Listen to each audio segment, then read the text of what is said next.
Chers amis, mes bien-aimés frères et sœurs en Christ, c'est frère Franck qui vous parle depuis le centre missionnaire de Krefeld en Allemagne.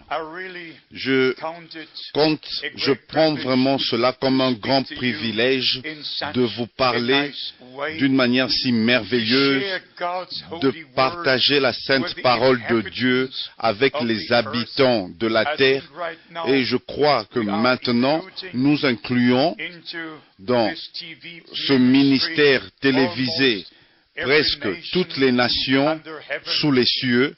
Et c'est le temps de Dieu, pour le peuple de Dieu, de se mettre au courant, en accord avec la parole promise de Dieu, avec le plan de Dieu pour le salut, pour notre temps et notre génération.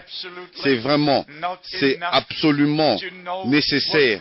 Et ce n'est pas assez de savoir ce que les grands hommes font, mais nous devons savoir ce que Dieu fait maintenant, conformément à sa parole en ce temps, et nous devons avoir une orientation divine, et les Saintes Écritures elles-mêmes, nous devons les avoir. Dans les Saintes Écritures, les trois parties, la partie d'évangélisation, la partie d'enseignement et la partie prophétique dans les Saintes Écritures, et nous devons maintenant prendre part et faire attention à ces trois parties. C'est absolument nécessaire que le vrai évangile de Jésus-Christ soit prêché comme témoignage à toutes les nations, et viendra la fin. Ça, c'est ce que notre Seigneur a dit dans Matthieu au chapitre 24, au verset 14, et c'est comme ça que nous devons comprendre que ceci est le temps du rétablissement de toutes choses.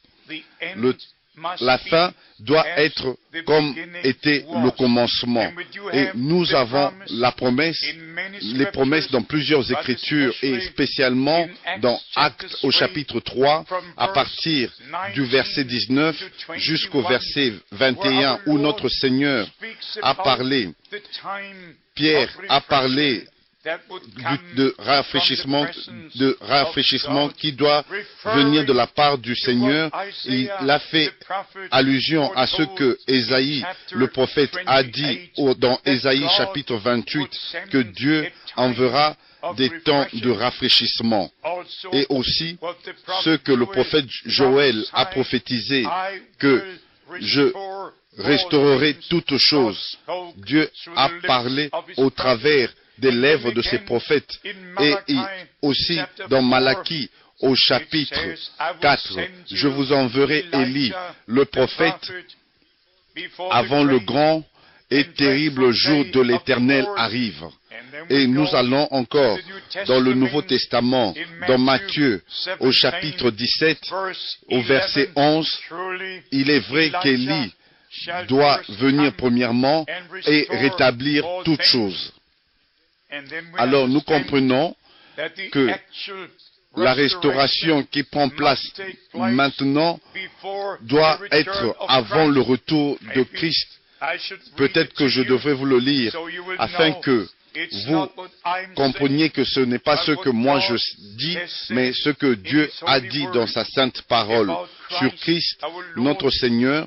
Nous lisons dans Actes au chapitre 3, au verset 21, Acte 3, verset 21, que le ciel doit recevoir jusqu'au temps du rétablissement de toutes choses dont Dieu a parlé anciennement par la bouche de ses saints prophètes d'autrefois.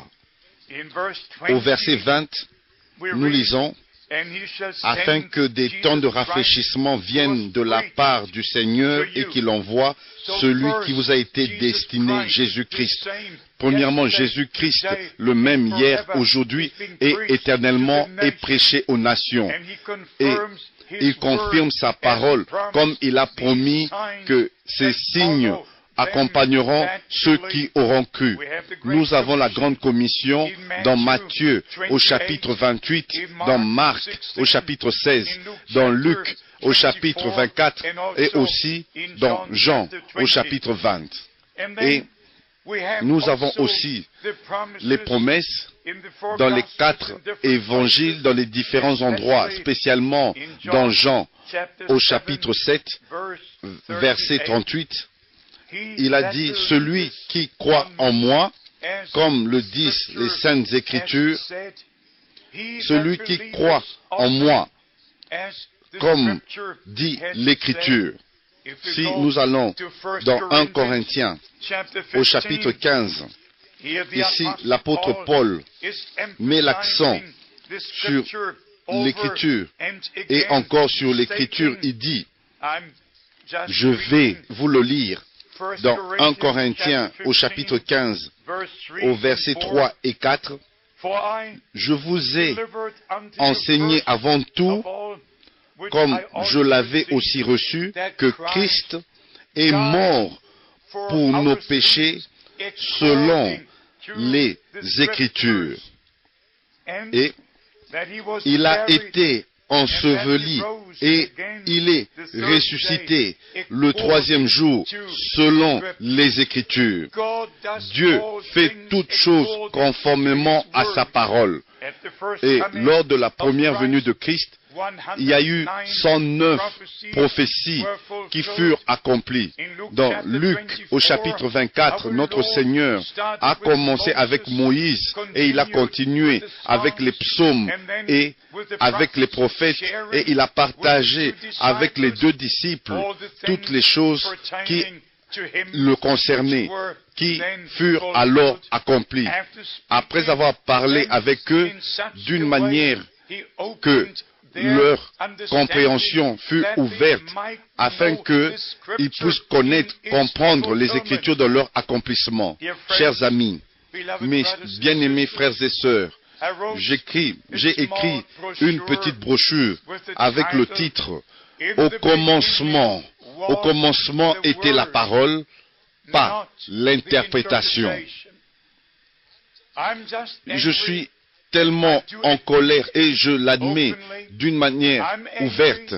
Et je suis vraiment abattu, je suis vraiment affligé dans mon esprit parce que il y a plusieurs interprétations d'une seule écriture, des Écritures. Il y a seulement une seule parole originale de Dieu, un seul enseignement original sur Dieu, sur le baptême d'eau. Il y a un seul enseignement original sur le baptême du Saint-Esprit, un seul enseignement original sur chaque doctrine de la Bible. Il y a toujours un seul enseignement original, mais il y a plusieurs interprétations de cet enseignement original unique.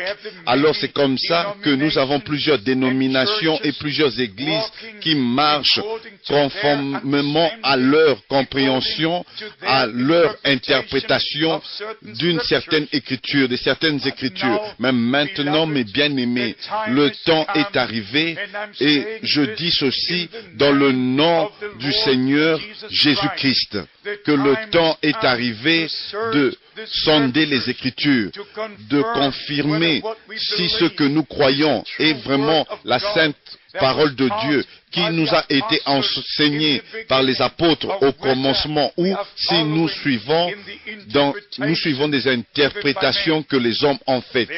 Et c'est comme ça que plusieurs fois j'ai fait cette déclaration partout dans le monde, que nous ne devons pas retourner à ce que Arius, à ce que Athanasius, à ce que Tertullian, à ce que Augustin, à ce que Hieronymus ont dit, à ce que tous ces pères de l'Église ont dit. Maintenant, nous devons retourner à ce que les pères apostoliques ont dit dès le commencement de l'Église du Nouveau Testament, parce que dans le ministère d'Élie, les cœurs des enfants de Dieu doivent être retournés de nouveau à ce que les pères croyaient au commencement. Mes bien-aimés, ceci n'est pas une suggestion venant de moi, c'est la parole promise de Dieu pour aujourd'hui. Et dans le ministère de Jean-Baptiste, les cœurs des pères de l'Ancien Testament devaient être ramenés à la foi des enfants du Nouveau Testament. Dieu ne parle pas maintenant et jamais à nos têtes, mais il parle à nos cœurs. Nous croyons avec notre cœur et nous confessons avec nos bouches, et c'est comme ça que tous les vrais enfants de Dieu maintenant croient la parole de Dieu promise pour aujourd'hui et ils comprennent que ceci est maintenant le temps de Dieu pour établir toutes choses. Ceci n'est pas le temps de changer des religions ou de changer d'église. Ceci n'est pas le temps pour le christianisme, la chrétienté. Ceci est le temps pour Christ, pour avoir son chemin avec son peuple, qui a dit que je bâtirai mon église et les portes du séjour des morts ne prévaudront point contre elle. Alors nous comprenons que nous devons croire comme dit l'Écriture. Qu'est-ce que les Écritures disent sur Dieu? Il y a dans plusieurs endroits où nous pouvons lire ici que Dieu est seulement un. Nous le voyons comme le Créateur, comme le Conservateur, comme le Sauveur, comme le Roi, comme le Guérisseur. Nous le voyons dans plusieurs manières parce qu'il est tout en tous, Dieu, qui est esprit et qui habite une lumière inaccessible dans toute l'éternité, dans sa plénitude d'esprit et de vie. Il est sorti au commencement et il a appelé toutes choses à l'existence. Et lui que nous connaissons comme le Logos, comme le Seigneur au commencement, est le même de qui la parole dit dans Jean au chapitre 1, dit « Elle s'est faite chair et est habitée parmi nous ». C'est toujours le même, comme nous le connaissons dans l'Ancien Testament, comme le Yahvé, ou dans le Nouveau Testament, comme Yahshua, où il y en a qui utilisent la forme traditionnelle ancienne, Jéhovah, et la forme grecque est Jésus. Mais le nom hébreu dit Yahvé pour le Seigneur Dieu qui s'est révélé lui-même à Moïse avant de prendre les enfants d'Israël en dehors d'Égypte. Il s'est manifesté lui-même dans le buisson ardent. Il a parlé à Moïse et il a révélé son nom, le Je suis. Je suis. Pas j'étais, pas je serai, parce que tout ce qui doit être, il est déjà maintenant.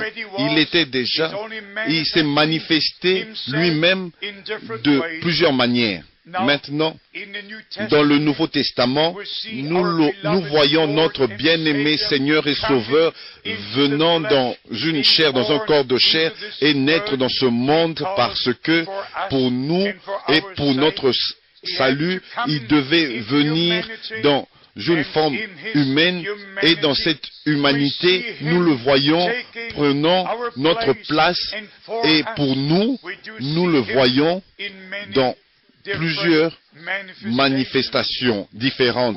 Nous le voyons comme le Fils de Dieu, comme le Fils de l'homme, comme le Fils de David. Nous le voyons comme le médiateur entre Dieu et les hommes. Nous le voyons comme l'avocat. Nous le voyons comme le souverain sacrificateur qui est allé avec son propre sang dans le sanctuaire céleste, et nous le voyons aussi comme le même hier, aujourd'hui et éternellement, sans tenir compte de comment et quelle manière il peut se manifester lui-même.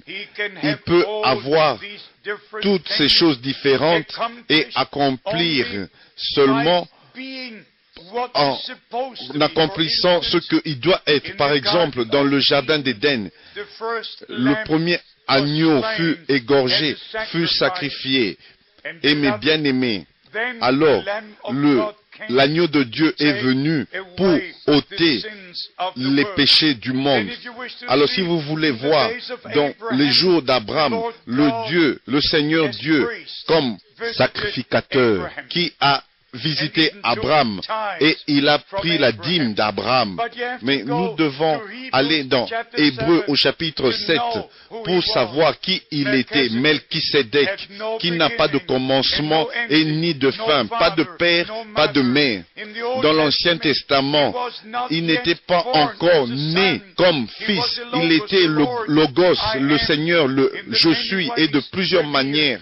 Il s'est révélé dans le Nouveau Testament.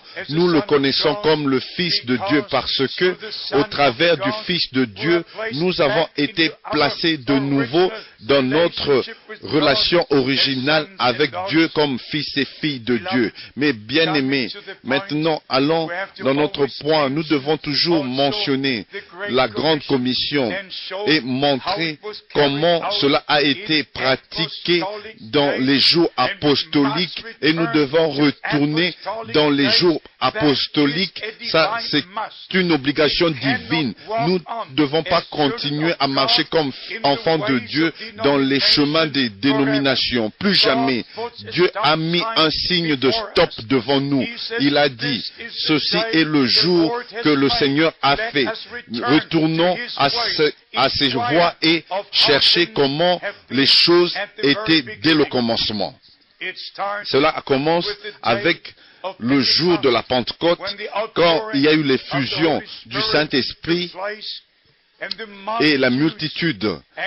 Il y avait des milliers qui se sont rassemblés et ils ont entendu la première prédication de l'apôtre Pierre qui a prêché sous la fraîche onction du Saint-Esprit, et la parole a pénétré les cœurs.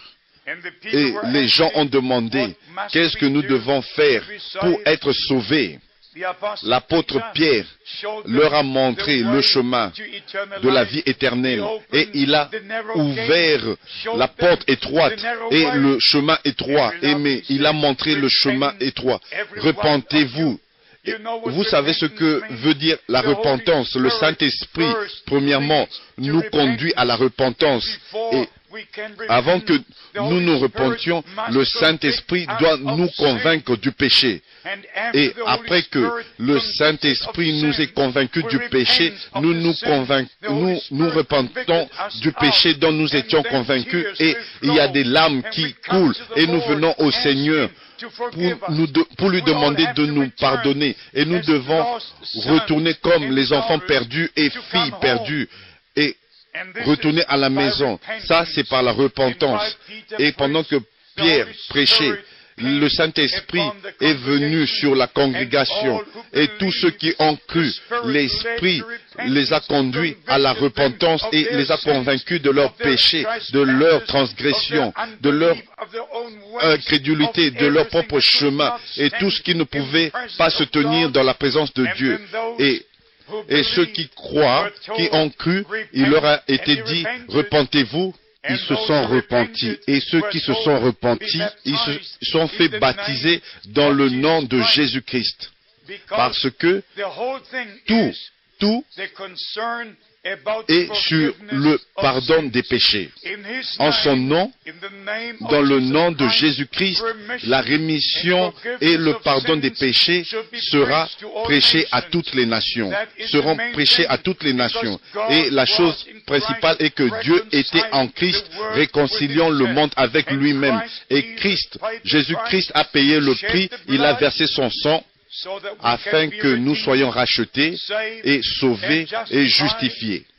Et c'est comme ça, ceux qu'il a appelés, il les a aussi justifiés, et ceux qu'il a justifiés, il les a sanctifiés, parce qu'il connaît, il savait que nous irons tout le chemin avec lui, pas seulement s'arrêter à la repentance, mais continuer au baptême, pas seulement s'arrêter au baptême d'eau, mais continuer pour recevoir le baptême du Saint-Esprit et continuer de suivre les empreintes, les pas du Seigneur, comme il nous a été dit dans le livre des Actes et encore plus loin dans le Nouveau Testament. Dans les évangiles, le Seigneur a dit, celui qui me suit ne marchera pas dans les ténèbres, mais il aura la lumière de la vie.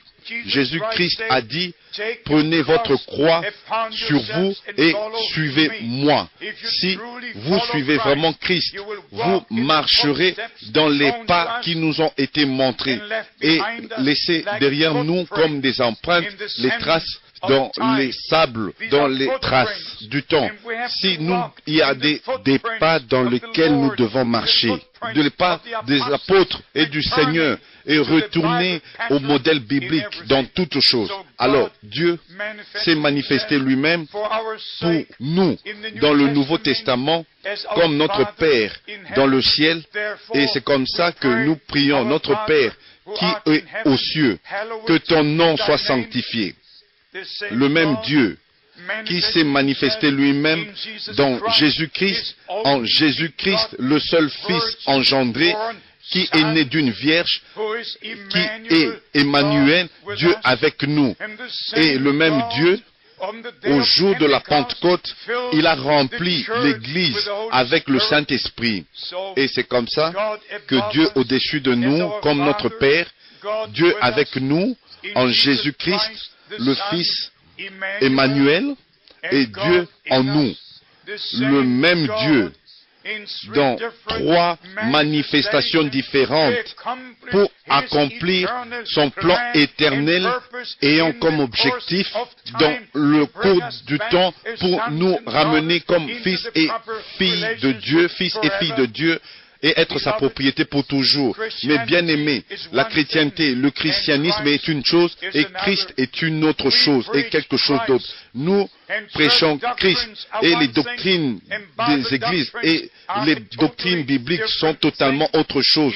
Les interprétations sont d'autre chose et la parole de Dieu est autre chose. Et les interprétations sont totalement différentes de la parole originale de Dieu. Je ne m'en excuse pas. Je ne fais pas attention aux interprétations. Je fais seulement attention à la parole de Dieu dans sa forme originale. Si je veux savoir comment il faut baptiser, je dois aller dans le modèle apostolique. Premièrement, l'évangile fut prêché et les gens se sont repentis, sont venus au Seigneur, ils ont reçu le pardon de leurs péchés et c'est comme ça ils furent baptisés dans le nom du Seigneur Jésus-Christ. Et cela confirmait la rémission de leurs péchés. Vous pouvez aller dans Actes au chapitre 2, au verset 38, dans Actes au chapitre 4, dans Actes au chapitre 8, dans Actes au chapitre 10, au chapitre 11, 19. Vous pouvez aller dans Romains 6, vous pouvez aller dans Philippiens, vous pouvez aller dans Colossiens, et vous trouverez partout la déclaration, comment les hommes sont venus au Seigneur et comment ils ont été baptisés. Peut-être vous pouvez dire que ceci est une nouvelle doctrine pour être baptisé dans le nom du Seigneur Jésus-Christ. Non, mes bien-aimés, ce n'est pas ainsi. Ce n'est pas une nouvelle doctrine, c'est l'ancienne doctrine qui a été révélée d'une manière nouvelle par le Saint-Esprit. Et c'était William Branham que Dieu a utilisé dans notre génération pour nous montrer les enseignements bibliques dans leur forme originale. Et c'est comme ça que je dois admettre que son ministère était une bénédiction, une grande bénédiction dans ma vie et spécialement dans ma vie spirituelle. Quand j'ai vu comment Dieu a confirmé sa parole, comment il a utilisé cet homme humble avec un ministère unique. Je m'étais vite rendu compte et je savais que personne ne pouvait faire ces choses à moins que Dieu soit avec lui. Alors Dieu a utilisé un homme humble dans notre génération comme il a utilisé Jean-Baptiste, comme il a utilisé Pierre, comme il a utilisé Paul et les hommes différents dans la Bible. Et Dieu a utilisé un vase humble dans notre génération pour être sa bouche, pour parler au peuple de Dieu et pour nous ramener aux enseignements originaux de la sainte parole de Dieu. Mais bien aimés, notre temps est bientôt terminé. Nous avons écrit quelques brochures qui sont à la disposition de tous et c'est gratuit. Et vous n'avez besoin que de nous écrire et nous allons vous envoyer les brochures gratuitement. Que les riches bénédictions de Dieu soient sur vous et que vous soyez restaurés dans sa parole et que la révélation divine soit sur vous afin que vous voyez toutes choses comme la parole de Dieu le dit. Que le Seigneur Tout-Puissant soit avec vous et que vous soyez bénis dans le précieux et saint nom du Seigneur Jésus-Christ. Amen.